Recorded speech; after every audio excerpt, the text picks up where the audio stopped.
Okay, welcome everyone to this more 360 discussion about the current state of the advertising industry.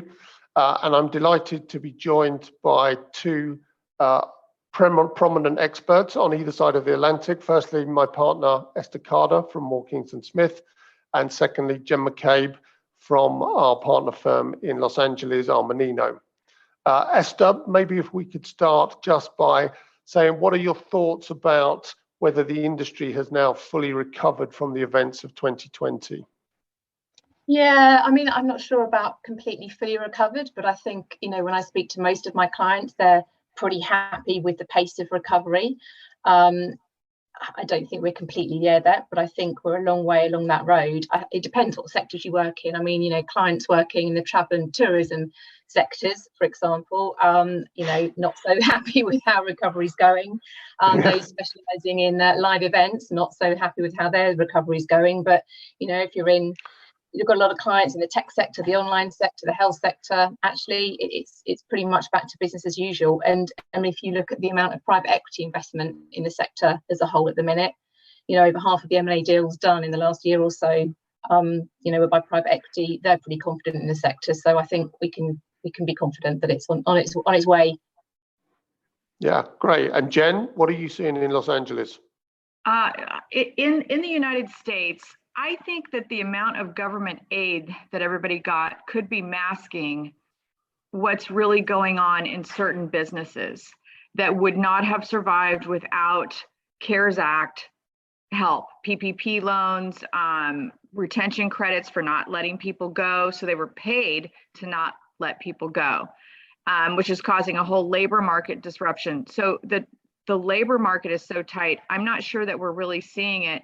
And what's interesting is the companies that are having a slower recovery. So in my world, branded event marketing companies, or any sort of live entertainment, is slower to come back. But what's really interesting about that to me is that my clients who want to acquire another marketing firm are very interested in branded entertainment and acquiring these companies who've been really so hard hit, because they firmly believe that they're going to rebound in a crazy fashion, because those people help you connect with your consumer directly. So it's ironic that the ones who are slowly coming back are expected to really go nuts. And I think these other businesses who've been going along pretty well with aid may suffer, and it's still being masked by the aid that's out there.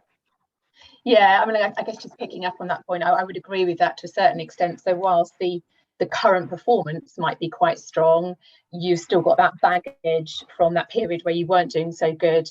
And in the UK, all the repayment of the loans, the catch up on the payroll taxes and the VAT and things like that, they're going to have to be repaying those alongside doing well, which is going to kind of drag them down a bit in terms of the balance sheet. But from the P&L performance, it should be fine. And do you think those kind of support packages are also slowing down the pace at which companies are starting to adapt to the changes, Jen? Yes, I think that it's distorting decision making. All right. So the way that I will exhibit that to you is when you do M&A, as we all do, down at the bottom, you do add backs and minus backs. You take out all these extraordinary items to try to right size the business. Well, there are so many extraordinary items right now on financial statements. It's really interesting to me. And some companies aren't smart enough to take those extraordinary items out and adjust their decision making. And so what worries me is there's a lot of small businesses who are the lifeblood of our economies who don't have sophisticated number crunchers taking out these crazy things that are happening right now, and they might be making decisions that are wrong. And so that's what's buzzing around in the back of my head when I say I'm not sure what fourth quarter is going to look like, because we'll see what happens next. Yeah. And to Jen's point, Esther, there clearly seems to be a lot of M&A activity. So that, I suppose, is an expression of confidence. But do you feel part of that is also people trying to think about the changes that are going to come, or have people already started to change their models for the kind of the new reality, as it were? I think a lot of the I mean, furloughs sort of pretty much come to an end here, or shortly to come to an end. So I think a lot of the decisions around staffing and talent requirements has been done by agencies here. They've been sort of thinking ahead, and so the large rounds of redundancies have finished. And if you look at a lot of the trade body surveys sort of done recently, there are not that many agencies expecting huge swathes of redundancies to come now. So I think most of them have right-sized themselves to whatever revenue streams they're expecting in the near future. But you know, I mean, yeah, there is a lot of M&A activity going on, but you know, that's not in necessarily your mainstream design agency or your mainstream advertising agency. It's where there's a tech play, where there's data, where there's analytics. So it is reasonably focused where they think there's going to be some sort of accelerated growth. Yeah, That's interesting. We have a labor shortage here. I think that's true around the world, Jen, right? I think that's a reality of where we are right now. And I'm not sure when that ends. I don't think any of us can predict that.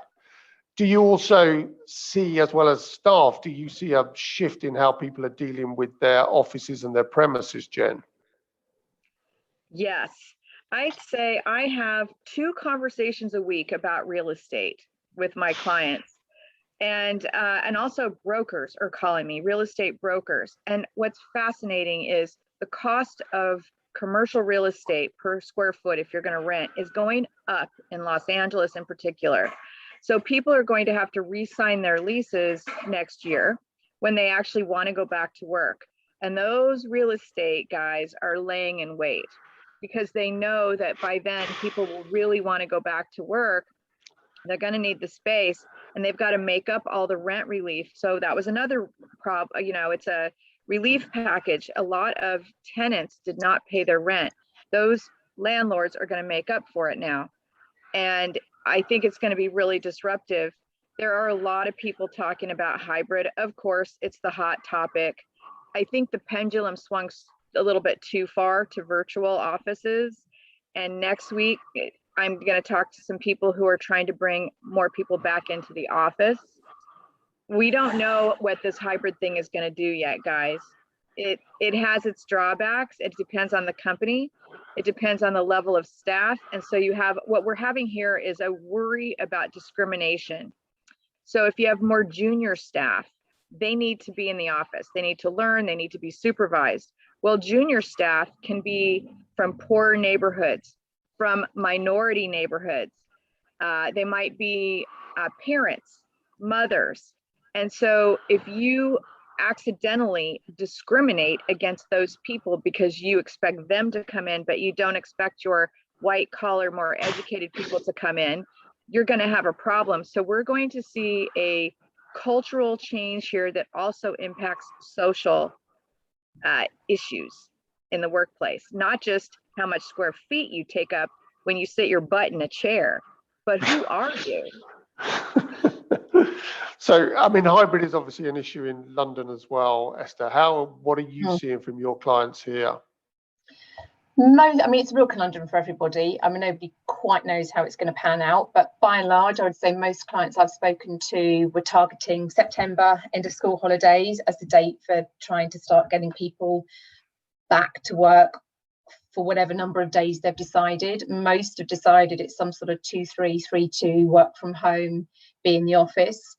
I think what is very clear, though, is that all agencies are agreed that culturally, and for the reasons of learning that Jen kind of spoke about for the more junior staff, it's really important, and creatively as well, really important to get people back to the office.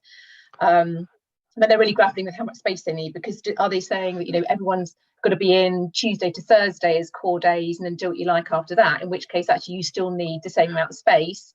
Or is everyone flexibly working across those 5 days, in which case you can save on your space? So I think it's kind of luck of the draw at the minute, depending on people's rent reviews or leases are up, or whether their break clauses kick in, as to when they have to kind of make that decision as to what they're going to do about their property.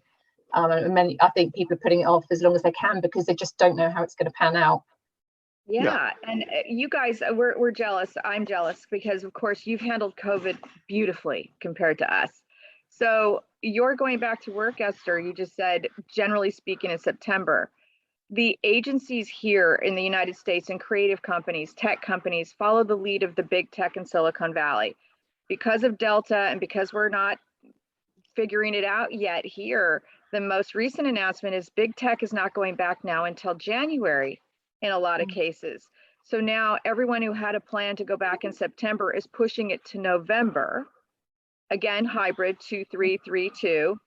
And here's where data comes in. I'm encouraging my clients to buy those how you get in the office with your cell phone apps. And so you know who's coming in, partly to track people who have maybe communicated COVID to other folks, but also now you've got that data and you can see who's coming in and how often, and that might help you negotiate with your landlord.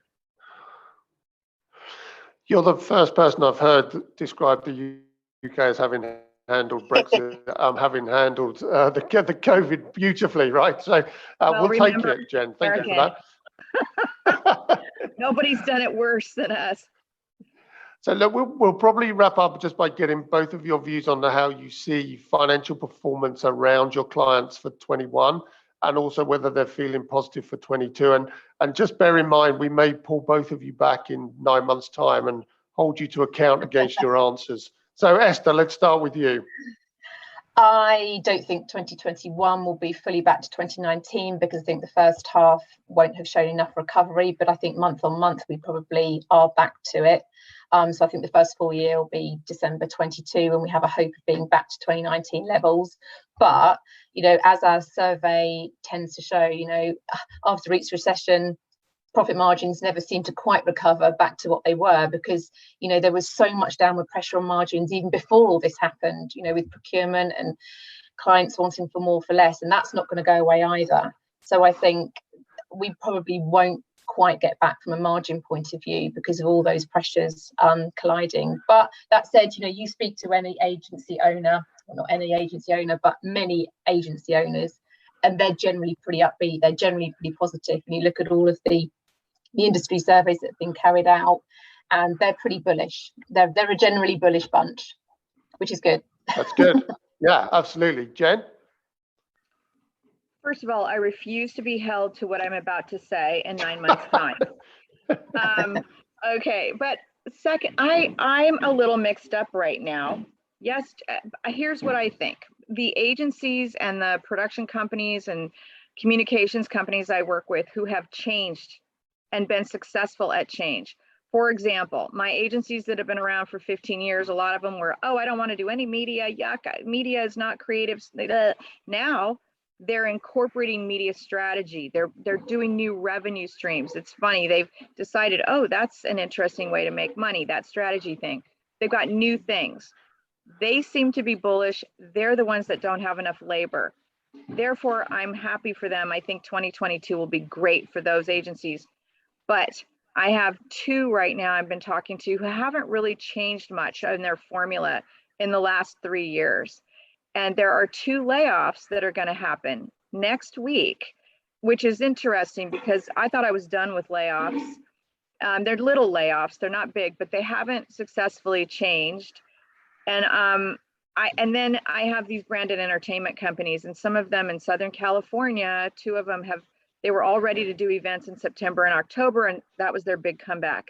Their big music festivals, each of them got something huge canceled in the last 2 weeks. And so here I was, if you'd asked me 2 weeks ago, I would have said by 2022, they'll be fine because they're branded entertainment. And 2021 will be maybe finish okay. And now I think 2021 is going to be rough, fourth quarter for some people because of this Delta stuff that's happening and because the schools are not necessarily going back. So 2022, I do agree with Esther. The agencies who've come through, adapted, and are managing to hire people, they feel very upbeat. They're very worried about finding talent though, really distressed by the lack of talent, but they're upbeat about their prospects, providing they can find the bodies. Awesome. Thank you everybody for listening, and thank you particularly to Esther and Jen for their insightful insights. Goodbye.